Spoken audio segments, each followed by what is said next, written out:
in this morning on the Maize and Blue Review. Dennis Fithian with you here, and it is great to talk some basketball with the former Wolverine and Valley Sports Detroit studio analyst Tim McCormick, who joins us on the line. Good morning, Tim. How are you? Good morning. You made my day by starting out with some Zap and Roger Troutman, more bounce to the ounce. That takes me right back to being a junior in college. So thank you for that. Well, while we're throwing out some thank yous, thank you. I always, people ask me, like, when did I become a Michigan fan? And I don't football. I don't really remember the 70s.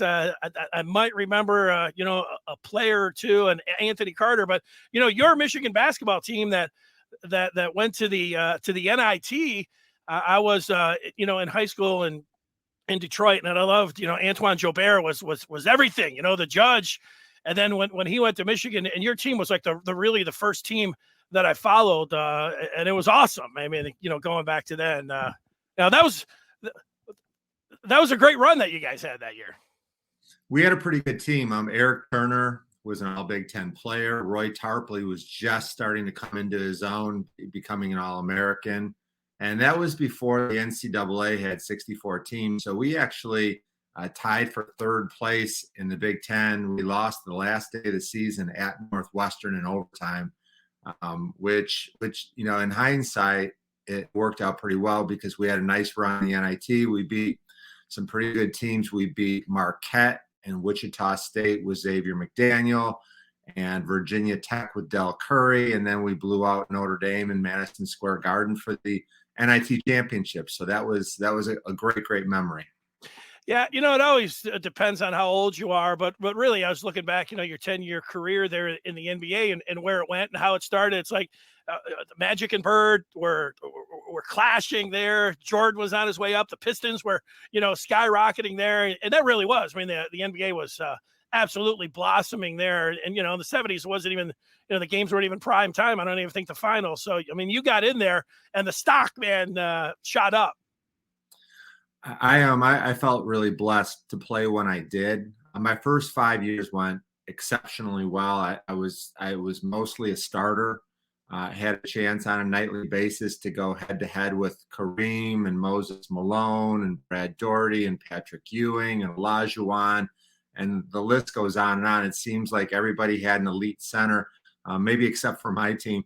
But to go head to head with those guys and the great teams with the Sixers and Dr. J and the Lakers and the Celtics and the Pistons, it was just really exciting time to be an NBA player and to live your dream. Yeah, I loved it. I want to take you back to Saturday up in East Lansing. Why? No, can't do that. Well, let me take you to the first half then, because there's a lot of good things. If we were watching the tape, you would look and say, man, Michigan, they brought their A game. They were competing. This one looked like it was going to go down to the last few minutes. The last few minutes of the first half, though, Michigan State really started perking up, and they carried that into the second half. Michigan was not able to do that. I thought Michigan was ready to go. I thought their first half was very strong. They competed. They didn't close really well, and that's a really important ingredient of good teams, being able to close the half. And at halftime, I don't know what was said. I don't know where the energy went, but it was a completely different team. I had a unique perspective because I was broadcasting the St. Bonaventure game for NBC Sports. And so I watched the first half pretty close, and the second half, my broadcast was going on. So I followed the score. And then seeing how they collapsed, I rewatched the second half when I got home, and it was startling to me how poor defensively Michigan's fundamentals were. There was a play that really stood out to me that told the tale. Michigan made a three. I think it was Kobe Buffkin to cut the lead to 12 points with 10 minutes to go. And I thought, okay, let's see what the response is. And Michigan State threw the ball a couple of times back and forth, and Gabe Brown caught it at the top of the key. He's a left-hander. You've got to know that. I mean, he's their top scorer. And he just had a straight line drive right to the basket for a layup. Nobody helped. Nobody forced him to his right hand. And then the very next trip, Eli misses a wide open three badly. And on defense, Terrence Williams and I think it was Caleb Houston, rather than protect the paint in transition, they both ran out to the 3-point line on the right side to cover Max Christie, and they left Joey Hauser wide open for an uncontested layup. And I thought, if that could happen once or twice per half, you'd be upset, but you could understand it. But it happened over and over again. And I do think part of the problem, Dennis, is that Michigan is playing with two centers. Musa and Hunter are both centers, and Caleb Houston is more of a power forward than he is a small forward. So Michigan is really big, and if you don't use that size to your advantage, then it's a disadvantage. And I think pick and roll defense-wise, perimeter defense-wise, Michigan is just not good enough because they're so big. Also, Devontae Jones and Eli Brooks have to be able to score the ball. They were both in single digits. Some of those points came late when the game was already decided. So those are the flaws that I see for Michigan. Yeah, those are all great points to make. Another thing that stood out to me is that, credit Michigan State, and it's something maybe Michigan can work on, is when, you mentioned Michigan and Hunter Dickinson. You knew Michigan wanted to get the big man the touches and keep throwing it to him. And Michigan State, they didn't do it so much in the first half, but whether they were sitting on those entry passes or just waiting, if you don't make it, have the great angle and you don't have that pass going into a strong, they deflected or absolutely, stole a few of those. And I thought that ignited Michigan State's break and really got them going as well there in the second half. Well, it's that, but I believe that Juwan Howard, when he watched the film, was very satisfied with the production of the post game. Musa was very active on the offensive glass, generating second chances. I think that Hunter played like an all Big Ten star. He was great. But the problem is that when you miss 16 or 17 threes, those all act as outlet passes. A missed three is going to bounce out near the 3-point line, and that can really jumpstart your fast break. Michigan State with 28 fast break points, that's a big number. And when you compare to what Michigan had, it's a huge number and one of the biggest differences in this game.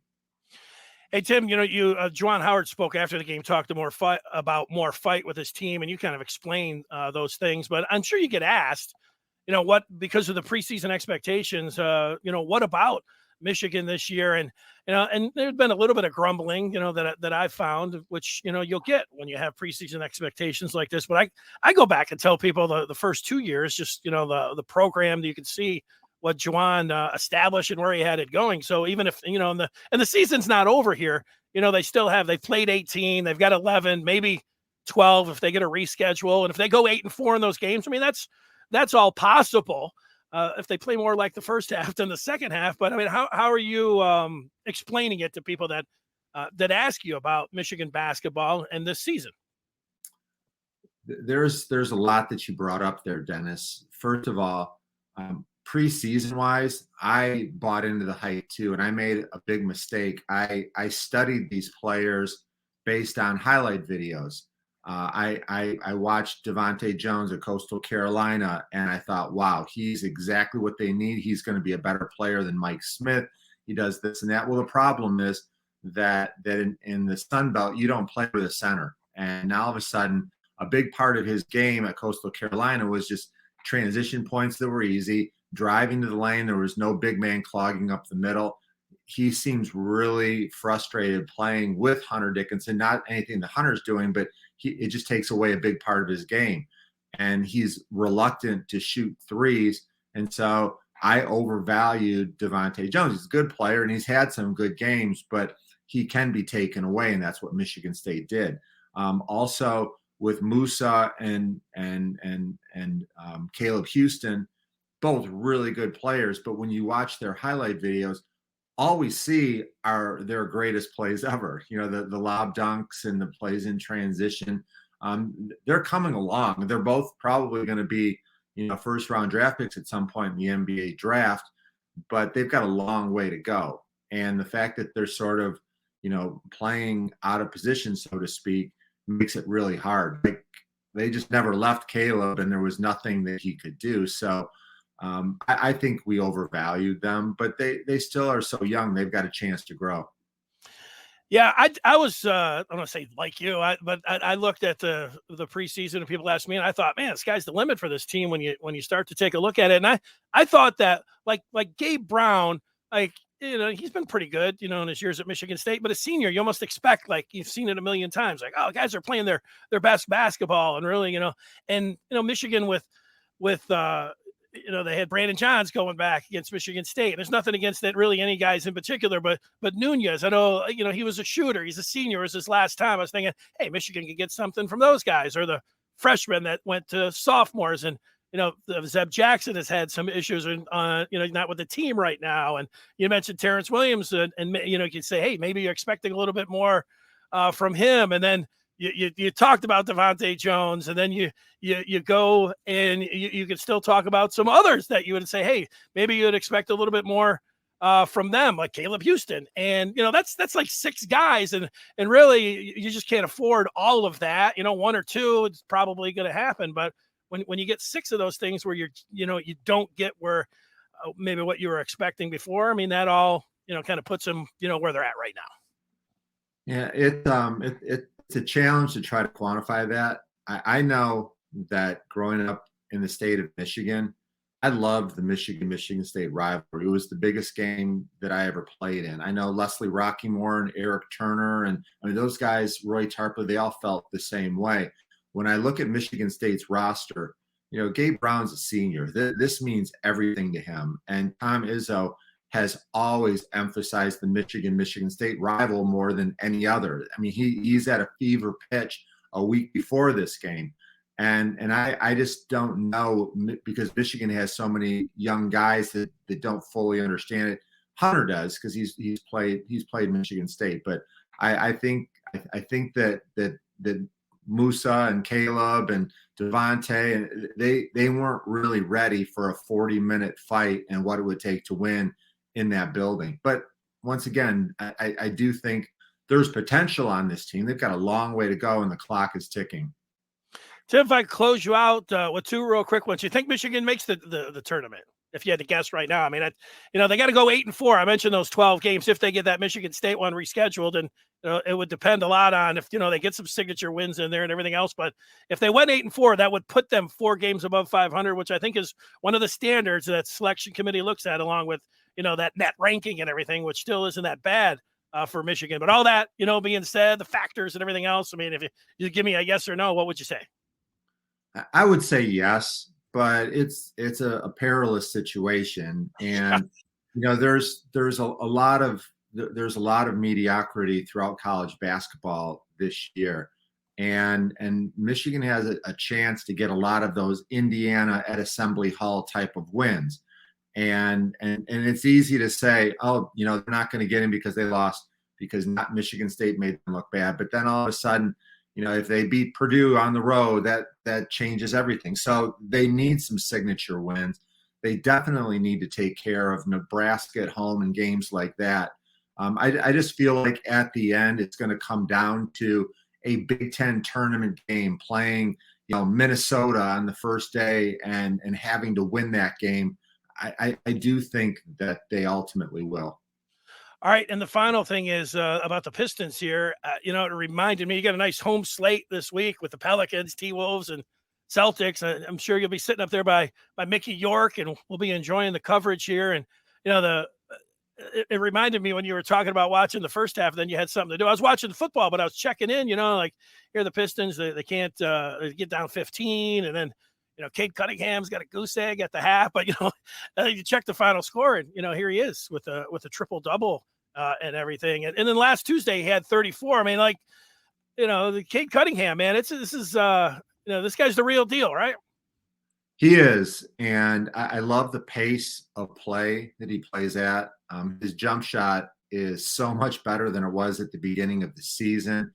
He can score in transition. His mid-range is nice. He gets to the rim, and he can get very hot and streaky from 3.